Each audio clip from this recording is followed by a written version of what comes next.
Well, today we are looking at a Skoda in the what is classified as a small car class. But Alan, it's not small, and what is it? It's very spacious. It is a 2021 Skoda Octavia.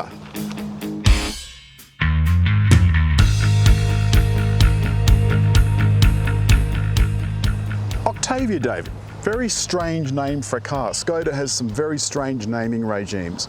It also has a strange label and badge logo, doesn't it? It does. It's a very small range. There's 4 models all up. The bottom 2 have the same 110 kilowatt engine. Then you move to a slightly more powerful station wagon and sedan, and then the RS version. They're crackers, and we've driven those before. But I think this is quite a nice compromise. Although I don't like using the word compromise because it makes it sound like it's a chore to drive, and it's actually a joy.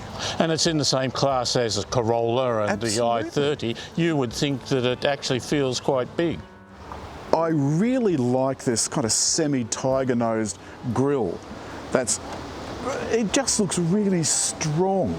And these lights, and the matrix lights do this little dance to make sure that anyone standing in front of them or driving towards the front is left in a fainted pool of light. Everywhere else is still well lit. The thing that I particularly like is that all 4 door handles have the easy access so that you can lock and unlock the car.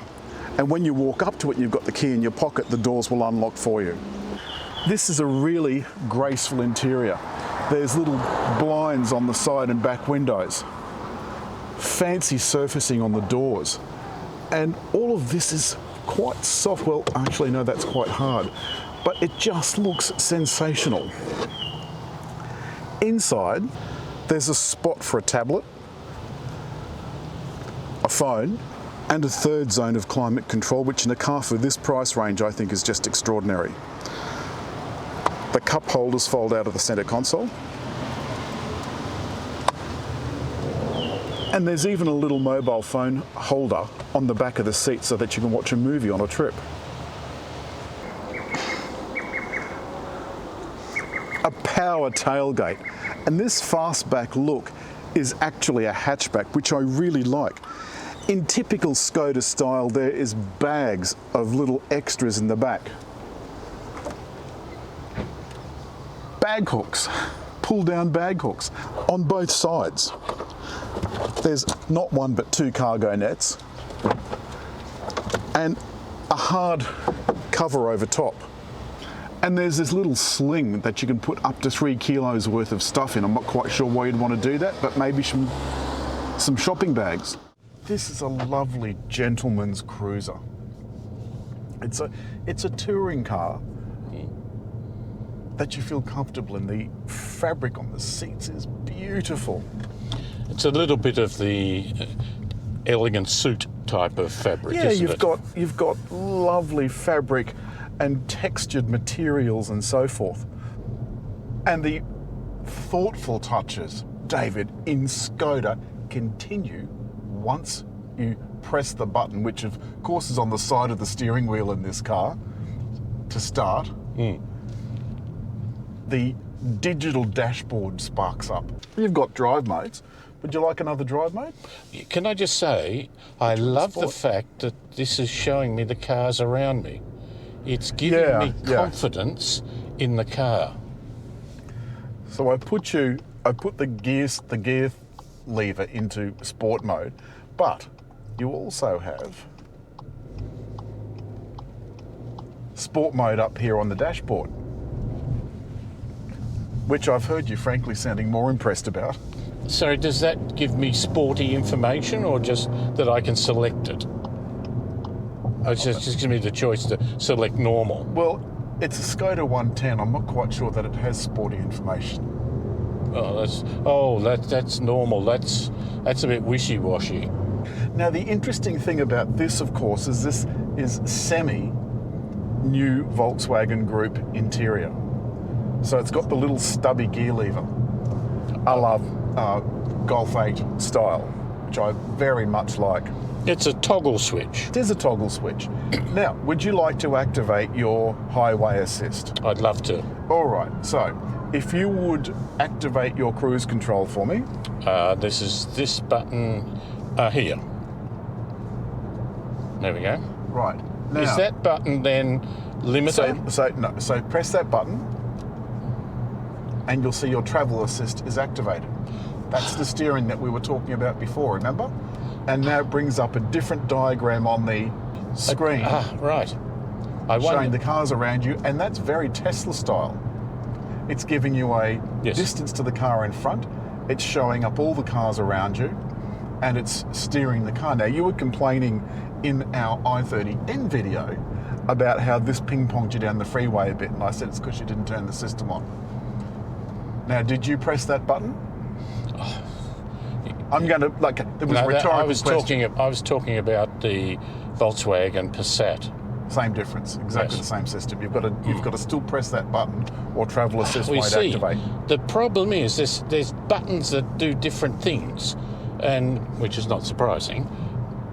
But I've got the one button doing everything that'll get very confusing. Well, Tesla tries to give some sort of variation, but the point about it is there's not any standardisation. You've almost got to go back to university to learn how you've got to operate this particular vehicle. Maybe, but it's very much in the same vein as the Hyundai Group activation, where you've got to activate the steering with a separate button. It's the same thing. Yes. But in that, you've got to do it because it's got a steering wheel on it. This has not got a steering wheel on it, so it's not really telling you the information you need to know. Yeah. And you need to know the information you need to know, but you don't need to know it until you need to know it.